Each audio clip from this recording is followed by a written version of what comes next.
ಅವರಿಂದ ಕೆಲಸ ತಗೋಬೇಕು. ಟೆಂಡರ್ ಕೊಟ್ಟು ಮನೆಯಾಗ ಕುಂದರಬಾರ್ದು. ಜನಪ್ರತಿನಿಧಿಗಳು ನಿಮ್ಗೇನು ಸರ್ಕಾರದಿಂದ ಎಲ್ಲ ಸೌಲಭ್ಯಗಳನ್ನು ಕೊಡುವುದು ನಿಮ್ಮ ಮನೆ ನಿಮ್ಮ ಮಠ ಬೆಳವಣಿಗೆ ಮಾಡ್ಕೊಳ್ಳೋದಲ್ಲ.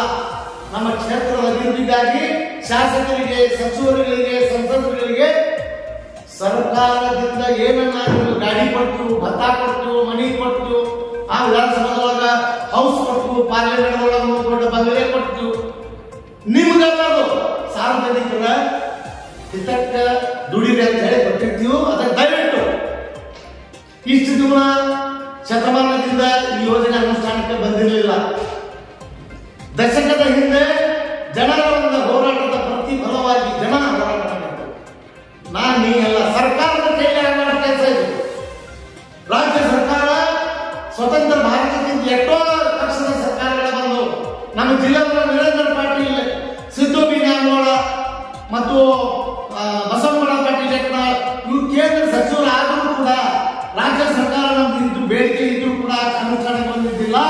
ಇಡೀ ಜಿಲ್ಲೆಯ ಜನ ಬೀದಿಗಿಳಿದು ಹೋರಾಟ ಮಾಡಿದಾಗ ಈ ಯೋಜನೆ 2010 ರೈಲ್ವೆ ಮುಂಗಡ ಪತ್ರದಲ್ಲಿ 816 ಕೋಟಿ ರೂಪಾಯಿ ವೆಚ್ಚದಲ್ಲಿ 142 ಕಿಲೋಮೀಟರ್ ಯೋಜನೆ ಅನುಷ್ಠಾನಕ್ಕೆ ಬಂದು 2016 ಮುಗಿಬೇಕಾಗಿತ್ತು.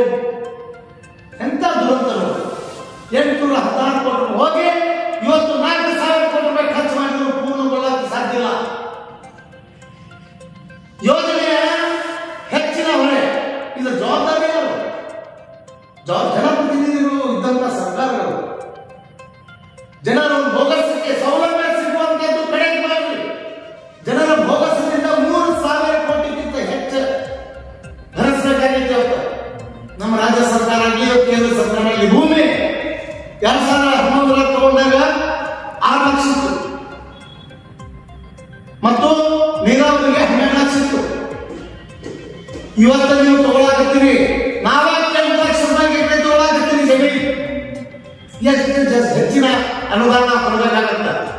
ಇದು ಸರ್ಕಾರದ ಬೋಗಸ್. ಯಾವ ಮೇಲೆ ಮಂತ್ರಿ ತಮ್ಮ ಮನಿ ಮಾಡಿ, ತಮ್ಮ ಹೊಲ ಮಾಡಿ, ತಾವು ಮಂತ್ರಿ ಮಾಡಿ ದುಡ್ಡು ಕೊಡಲ್ಲ. ಏನು ಕೊಡ್ತಾರಂತರೂ ನಮ್ಮ ಸಾರ್ವಜನಿಕರ ದುಡ್ಡ ಕೊಡ್ತಾರೆ. ಆ ದುಡ್ಡಿನ ಗಾಗಿ ನಿಮ್ಮದು ಏನು ನೀವು ಮನೆ ಕಟ್ಟಿಸುವಾಗ ಮನಿ ಸರಿಯಾಗಿ ಕಟ್ಟಲಿಲ್ಲ ಅಂದ್ರೆ, ನೀವು ಕೊಟ್ಟಂತ ದುಡ್ಡಿಗೆ ಸರಿಯಾಗಿ ಕೆಲಸ ಆಗಲಿಲ್ಲ ಅಂದ್ರೆ ನೀವು ಕಾಂಟ್ರಾಕ್ಟ್ ತರಾಟೆ ತಗೋತೀರಿ. ಹಂಗ ಸಾರ್ವಜನಿಕರ ದುಡ್ಡಿನ ಮೇಲೆ ನಿಮ್ ಜವಾಬ್ದಾರಿ ಇದೆ. ಅದಕ್ಕೆ ದಯವಿಟ್ಟು ನಾನು ಹೇಳ್ತೀನಿ, ಲೋಕಾಪುರ ಈ ತಿಂಗಳೊಳಗ ಓಪನಿಂಗ್ ಆಗತ್ತ. ನಾ ಮೊನ್ನೆ ಅಲ್ಲಿ ಲೋಕಾಪುರ ರೈಲ್ವೆ ಸ್ಟೇಷನ್ ಒಳಗ ಹೋಗಿ ಎಲ್ಲ ಪರಿಶೀಲನೆ ಮಾಡೀನಿ. ನಮ್ಮ ಜಿಲ್ಲಾದ್ಯಂತ ಹೆಂಗ ಬದಲಿನ ಕಾಮಗಾರಿ ಯಾವ್ಯಾವ ನಡೆದೈತಿ ಅದರಂತೆ ಇಡೀ ಜಿಲ್ಲಾದ್ಯಂತ ಕೆಲಸ ನಡೆದ್ರೆ ಬಹಳ ಸಂತೋಷ, ಬಹಳ ಸ್ವಾಗತ. ಇಲ್ಲಂದ್ರೆ ಲೋಕಾಪುರ ರೈಲು ನಿಲ್ದಾಣ ಉದ್ಘಾಟನೆ ಸಂದರ್ಭದಲ್ಲಿ ಬಾಗಲಕೋಟೆ ಜಿಲ್ಲೆಯ ಪ್ರತಿ ತಾಲೂಕು, ಪ್ರತಿ ಹೋಬಳಿಯ ಮಟ್ಟದ ಎಲ್ಲ ಜನರನ್ನು ಸೇರಿಸಿ ಆ ಕಾರ್ಯಕ್ರಮವನ್ನು ಬಹಿಷ್ಕಾರ ಹಾಕಬೇಕಾಗತ್ತೆ ಅಂತ ಹೇಳಿ ಕೇಂದ್ರ ರೈಲ್ವೆ ಇಲಾಖೆ, ಕೇಂದ್ರ ರೈಲ್ವೆ ಮಂತ್ರಾಲಯಕ್ಕೆ ನಾನು ಎಚ್ಚರಿಕೆಯನ್ನು ಕೊಡಕ್ಕೆ ಬಯಸ್ತೇನೆ. ಬಂಧುಗಳೇ, ನಾನು ಕುತುಬುದ್ದೀನ್ ಕಾಜಿ, ಕರ್ನಾಟಕ ರಾಜ್ಯ ರೈಲ್ವೆ ಅಭಿವೃದ್ಧಿ ಹೋರಾಟ ಸಮಿತಿಯ ರಾಜ್ಯ ಅಧ್ಯಕ್ಷ.